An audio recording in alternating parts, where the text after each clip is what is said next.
welcome back to Chef Ellie's Kitchen. Now, we've just completed the ratatouille, and now we're going to show you how to prepare a Bakewell tart. Bakewell tart actually came from a little town in England called Derbyshire. Bakewell, actually, that's where the name came from. Bakewell, Derbyshire, it's in England. And what they do is they make a nice crust, and then they add a frangipane or an almond mix into the middle, and basically almonds on top. But what we've seen, and I've seen through travels, is that people have now added like fruits on top of it.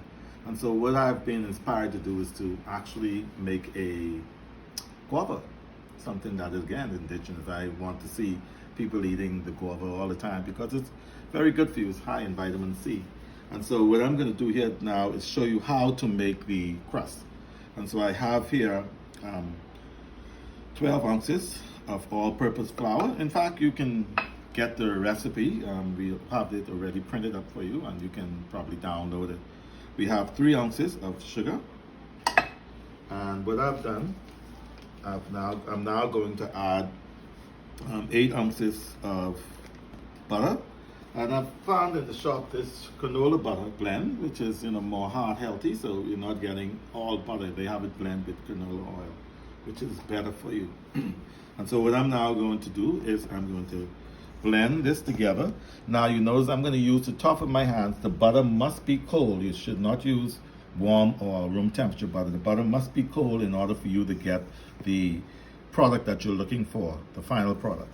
And so now what we're going to do, I'm going to use the tip of my hands because I really don't want to warm this up. I want to keep this as cold as possible, and by doing that, we will end up with a better product. So what I'm going to do now is add like I say, mix the butter and the flour and the sugar together, breaking it up among the flour. We're going to do this until you see basically a coarse type corn meal product inside the bowl, and that means that all of the flour has been coated, and so you will end up with a product that can be nice and crispy at the end. So I'm doing this, putting it in and using the tips of my finger. I don't want to use the whole hand too much because the hand will warm up the product. We don't want that to happen. And so that is why I'm using the tips of my hands. So I'm getting there. The butter is now seemingly being all incorporated. You want to make sure that is done. See, if you look closely, it's becoming nice and coarse. So I'm going to work this a little bit more until I get to the product that I'm looking for. Okay, it's still cold, it's still a little chill in it, so I've not really warmed it up, and that's what you really don't want to do. If not, you would not get the crust that you're looking for. You'll find it becoming a little bit more soft and harder to roll. And so here we have, if you look closely, it's more like a coarse type product. The butter or fat has been incorporated in. And so now what I'm going to do, I'm going to take just one beaten egg, and I'm going to add that into it. I'm going to use the fork to try and get it started because the less my hands hit it, the better it is, because my temperature's a little higher. So I'm going to mix that in, and then just press it. I'm not kneading, please do not knead. See, I'm just pressing it. I'm turning it over and pressing into a ball, and that's what you should end up with. A nice ball, you see.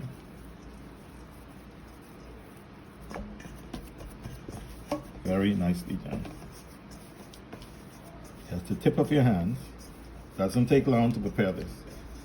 Very good. And the good thing about this is that you can hold this for several weeks because it can remain in the freezer or the fridge until you're ready to use. So you may not want to use all of it at one time. You can use some of it today, and then you can put it up and use some of it tomorrow. And so what I'm going to do now, I'm going to put this in a parchment paper, rest it in the fridge for about half an hour, and then I'm going to go on to show you how to make the balance of the things. Sorry. So what I'm now doing is placing the dough into the parchment paper, or you can use wax paper or clear up, whatever you have. Press it down a bit so it can be a little flat. It takes less time to cool down, because you want to chill this a little before you basically move on to make your tart. And in the meantime, whilst this is chilling, I'm now going to show you how to make the filling, the frangipan filling. It's an almond filling product that we're gonna mix quickly, and then once that is completed, then I'll show you the balance of how this is made. Very quick, very tasty. Okay, now we've done the dough. What we're gonna do now is I'm gonna show you how to make the frangipan mix. And so what you're gonna do is add some butter. And once you have your recipes, you can have it. I've already made up the recipes for you. Butter, we add our sugar, and then I'm gonna take this, and I'm using my hands, but you can use also, if you have a little mixer, you can use it. But I'm using my hand to show you how quick and easy this is to make. It isn't something that's gonna take all day. So I'm gonna take this now and mix this through. And get all this through, and then we're gonna mix this until the butter and the sugar has creamed a bit.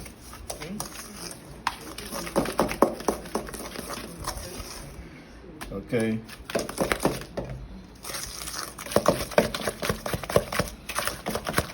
It's basically a beautiful, rich cake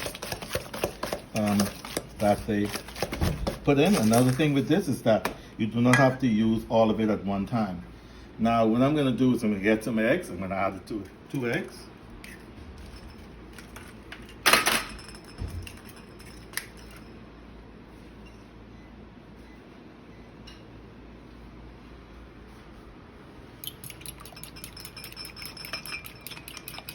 Just incorporate it a bit. Now I'm going to continue mixing this.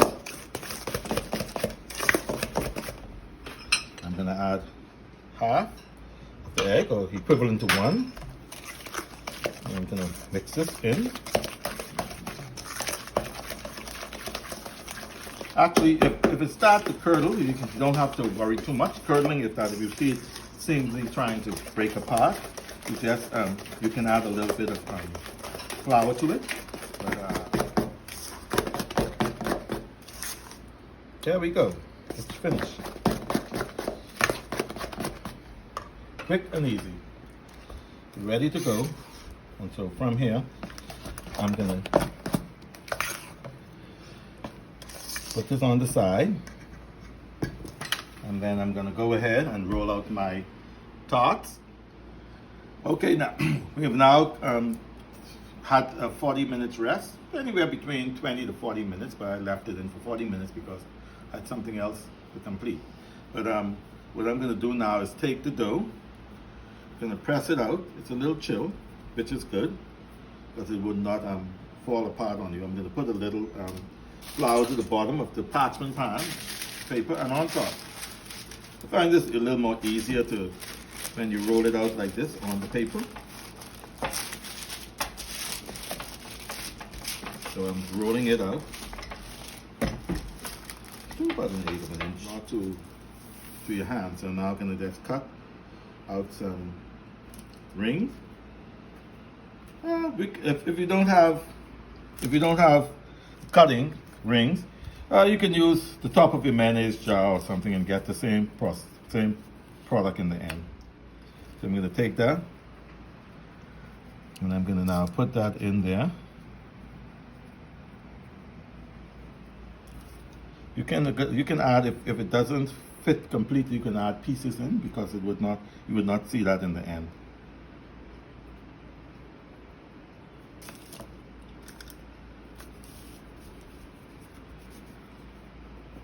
you know, put it in.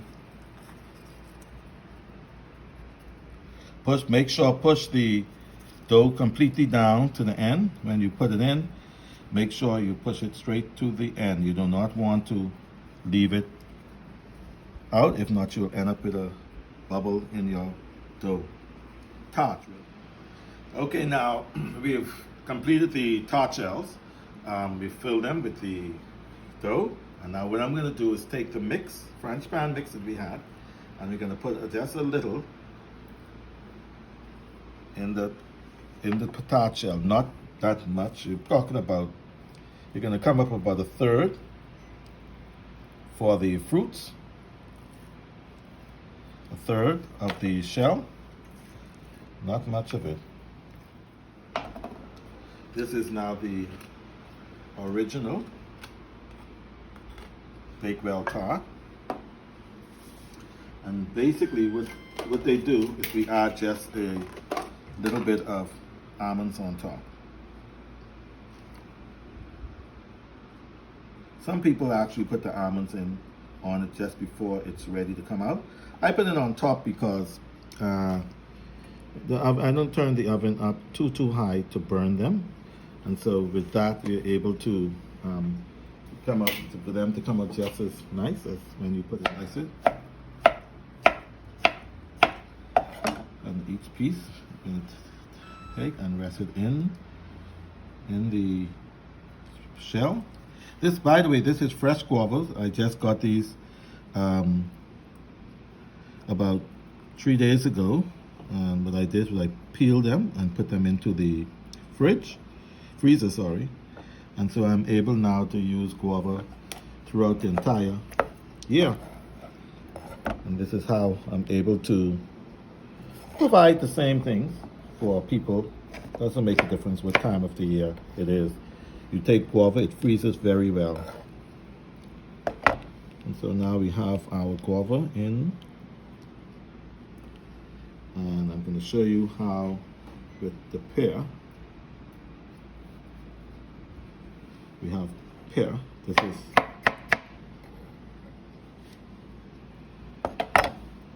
so we have what? We have guava,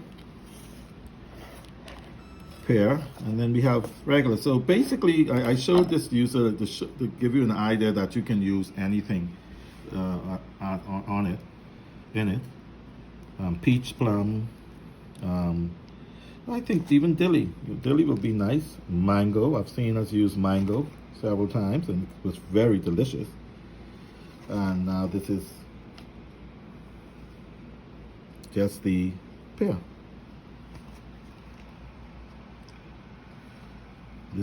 Once these almonds are completed, we now then put it in the oven and leave it for about 20 minutes in the oven. Okay, so I'm going to put it in the oven now, and then once that is completed, then we will look at the final product.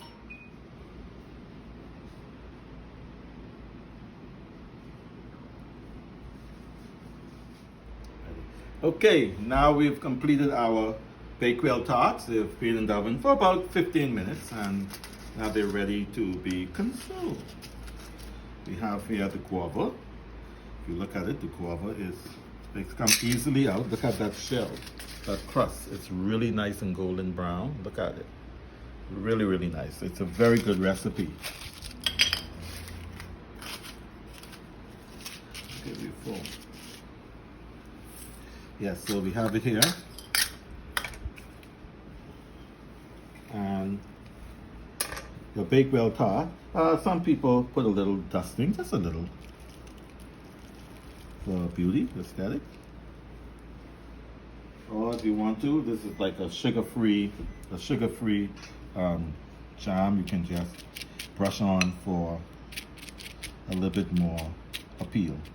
So this is a raspberry sugar-free jam. Fun showing you these items today. If you want to ask any questions or find out any, answers for questions probably you may have, please feel free to call me, and I'll be able to help you as much as we can. But this is, like you see, very easy to make, and if you follow the directions properly, you could be making a lot of different pastries. From Chef Ellie's kitchen to your hands and mouths. Bon appetit.